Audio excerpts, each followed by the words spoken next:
Good morning. Welcome to our virtual classroom experience. My name is Vivian Stewart, and I am one of your librarians.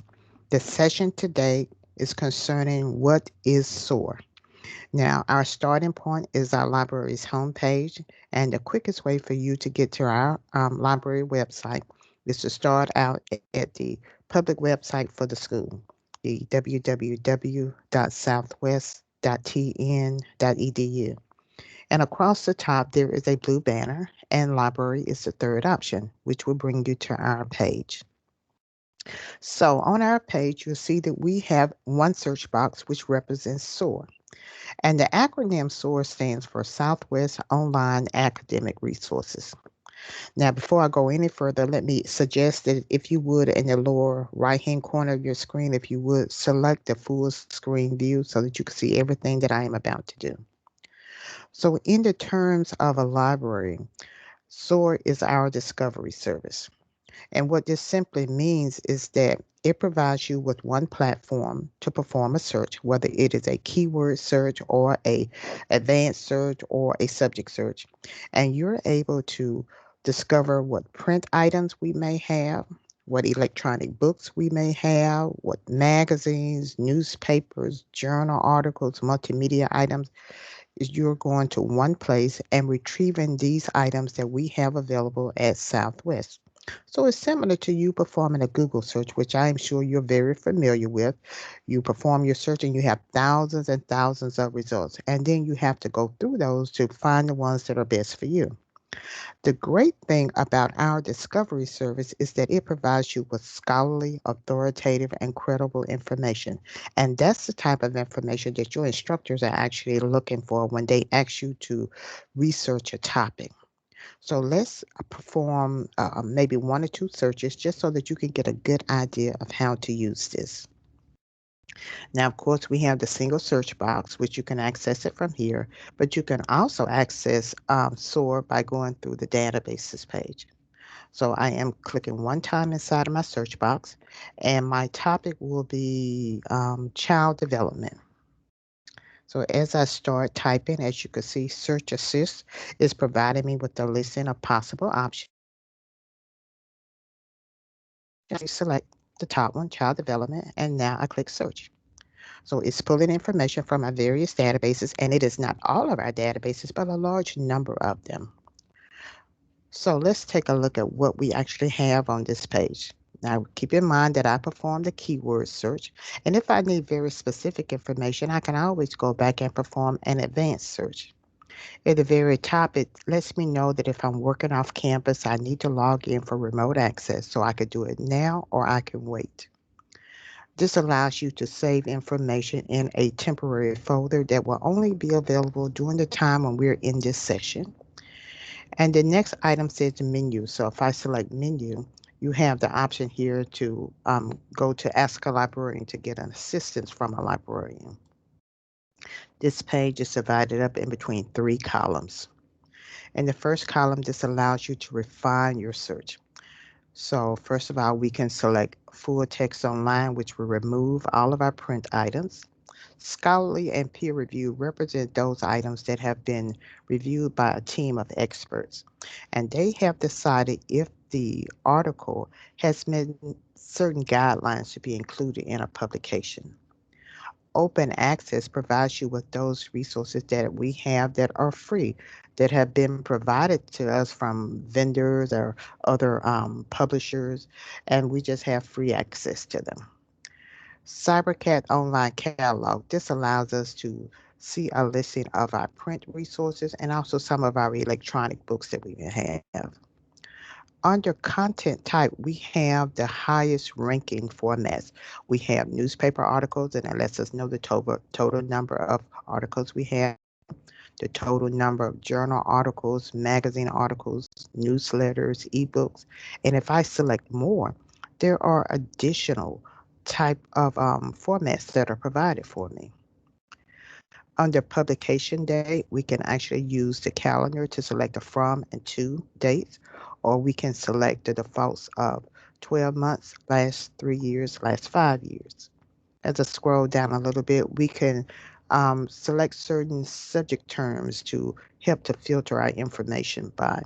And then up under discipline, we can decide if we want to add on a certain discipline to help to narrow our topic down a little bit.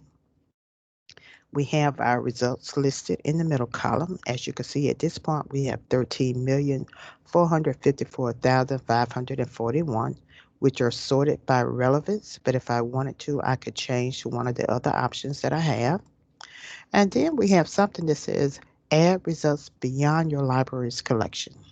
Now, I want to point out that even though we can look at other results, we may not always have access to them, or there may be a charge to actually access them. So let's see how the number changes when I select this option. Remember, we're starting out with 13 million. And now the number has gone up to 35 million. But keep in mind, we may not actually have access to all of them without a charge. So we were removing that particular filter. When we look at our citations, you have the title of your articles, you have the publishers or the author. This is the source that it came from. This first one is an e-journal, and we can either view this by clicking here where it says full text online, or we can look at the title. We can get a preview of the main details about this particular publication. And then we have these tools. We can have a permanent link. We have the ability to cite this, but keep in mind that it is only citing the resource and not the article. You can send your information to an email. This is how you save information in a temporary folder that we can access as long as we're in this session. And then you have more actions. And up under more actions, we can export this information out. We could start reading online from here, or if it is a print book, we can actually place a hold. And in the third column, we have information on our topic that is coming from the source that you have listed at the top. So by selecting read more, we can read the entire full text. We have some related topics that would give us additional type of information. And then we can also have the link to go to WorldCat if we want to. Now, we have not filtered by anything yet, but before we do that, I want to show you item number 2, because this is actually a print item. So we have the title, we have the author's name, we have the publication date, and it pulls a couple of sentences to describe this particular source. It tells us that this is a book. It tells me that it is available. So this is the status. We have the call number in order to find the item on the shelf, and then it identifies which of our locations actually has this particular item. So if by chance I wanted to have this item transferred from the parish library to maybe the Bloom library, this is where I could go to more action and place a hold. We can also get a preview or the main details about this item if we wanted to. So this is how you identify the print items. So let's actually reduce this number down a little bit. Under refine your search, I am selecting full text online, which is removing any print items. Under content type, I am selecting magazine articles. Under publication date, I am selecting the last 3 years. And under discipline, I want to deal with education. I'm sorry, I said discipline, but I meant subject terms. So now my results list is down to 1,937. Keep in mind that every article will not be something that we can actually use, so you really need to use your best judgment skills at this point. So by looking at item number 2, this is the title, Are We Overdiagnosing Our Toddlers? We have the author's name, the source is Working Mothers, and then we have our dates. Now, before we actually look at this article, I just want to scroll down a little bit. And when we get to maybe like item number 10, we're asked, don't see what you're looking for, and then it gives us some additional subject headings that we can actually select from. Okay, so if we wanted to, we can select something else to try to go someplace else, or we could just continue to scroll down and then there will be more results that will actually show for us. So going back up to item number 2, there are 2 ways to view this article. Well, really 3 ways, because I could select the title, I could go to available online, or remember up under more action, it said read online. By selecting the title, remember we are working remotely, so I am required to log in. And if I happen to type something in incorrectly, it would allow me to go back and type it in again. And now I have the full text of this article. So in the course of just a couple of minutes, I have an article that I could possibly use. Now let me just simply close this out. And let's say that I've decided that I don't want magazine articles. So what I want to do is to just scroll up a little bit, and I need to go to clear filters. If I don't clear the filters, it would then search for magazine articles and something else that I may choose. At this point, I want to select full text online again, and I want to select ebooks. So my results list, 25,663 results. So by just looking at the first one, this is the title, have the author's name, I have the publication date, and this time we're going to select full text online, and then it says plus one more. So by looking here, actually we may have two collections where this book is actually at. So if I'm selecting my first link, this should now be taking me to the collection. I have my tools over to the right-hand side. I have a description of the book. Under detailed record, I can either select the PDF version, the EPUB version, or I can create an account and I could check the item out for a certain number of days. So let's select the PDF version, which is now loading the book up for me. And my computer just may be running just a tad bit slower than it normally does. And I think that it may have actually stopped. So let's just try this. Let me try to go back. And let's try the EPUB full text version. Okay. So, sometimes we just can't get discouraged. You just may have to go back and try something again. So I actually have the table of contents of the book.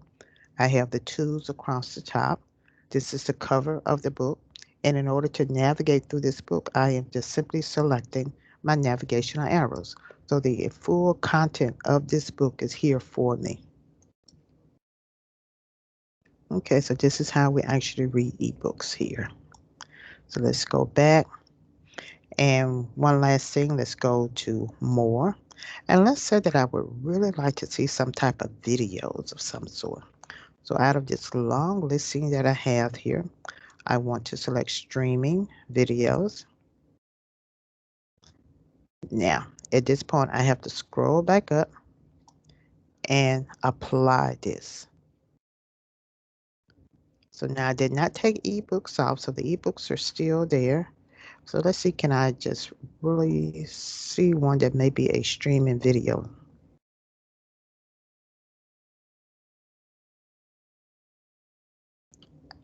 All of these seems to be ebooks. So what I may have to do is let me take the ebooks off.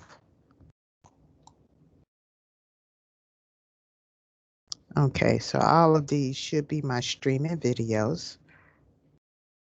So let me see what it actually looks like now. And I can see that it is actually going to a video collection. And I can watch it right from here. Okay, one other thing that I did not mention is when it comes to the electronic books, there is an option that will allow you to view the chapters of some of them if you would like. So instead of actually going to open the book up, you can actually view that option for chapters or even reviews. And you will see those listed over to the right-hand side, and you can go directly to the chapters that you want. So this is how you use SOAR. At this point, I'm about to stop sharing my screen. This brings me to the end of this presentation. I hope that you all will enjoy using SOAR, the Southwest Online Academic Resources, and then share your experience with us. Thank you so much and have a great day.